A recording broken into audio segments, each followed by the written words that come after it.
Hello, welcome to Strode College. My name is Jo Stevens and I teach Spanish. Let's look at what we study in the AQA Spanish A-Level course. We start off with modern and traditional values, which looks at changes in the family.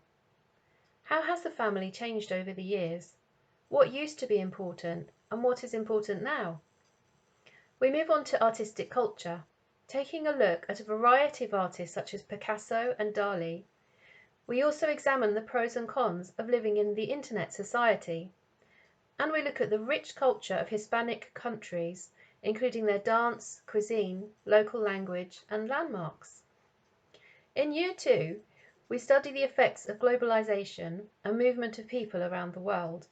What are the consequences? What will the impact of migration be in the future, both positive and negative? Our final theme focuses on political life, particularly the role of young people in politics and how groups of people have united to bring changes to our world. The AQA exam is in 3 parts. 50% of the marks are with listening and reading.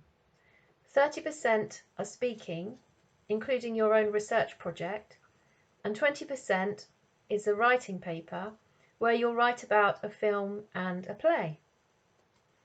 We have 3 lessons a week, and every student has a one-to-one or small group session to help with their conversation skills every week. I know that everybody comes from a different background and educational experience, and this means you'll have a great variety of strengths and weaknesses, as well as ways of learning. For this reason, every year group is different, as we try to meet the needs of whoever is in the class at the time. We have regular assessments to make sure that I'm focusing on the areas that you need to develop. But I try to keep it engaging and interesting, and Spanish really lends itself to this as we're learning about real societies and current issues. What are our expectations in AQA Spanish? You need to be prepared.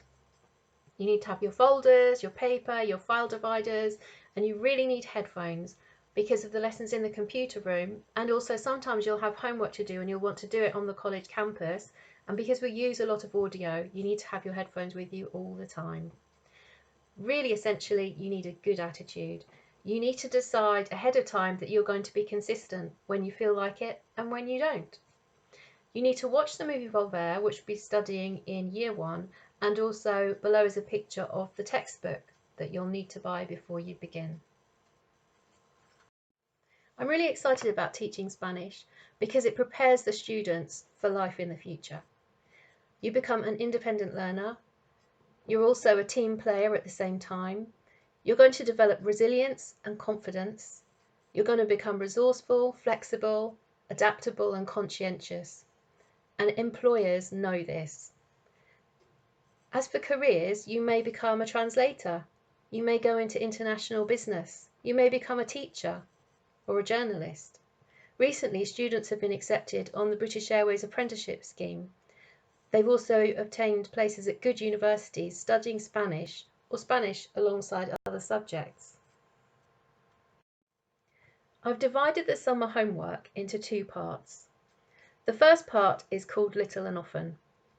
Do you remember learning your first language? You didn't approach it by learning a bit of vocab for an hour and then leaving it for a week before learning a little bit more. You engaged with the language all the time, and you didn't see it as a chore or work. In the same way, try to take this approach for learning Spanish. I've put down 3 links to sites that will help you to develop your grammar, speaking and listening, and knowledge of the Hispanic world. Set aside 10 minutes a few times a day to engage with these. Try to be relaxed and enjoy it, and build it into a lifestyle. I recommend Conjuguemos because if you register with it, it will remember your score. You can read about the grammar, print off the charts, and then take the quizzes. The second link is to Easy Spanish, which is a YouTube channel with short videos presented by young people on current topics. Watch, listen, repeat, use the subtitles if you want until your confidence starts to build. The third link is to the BBC Hispanic News Service. Why not build a file of articles that interest you?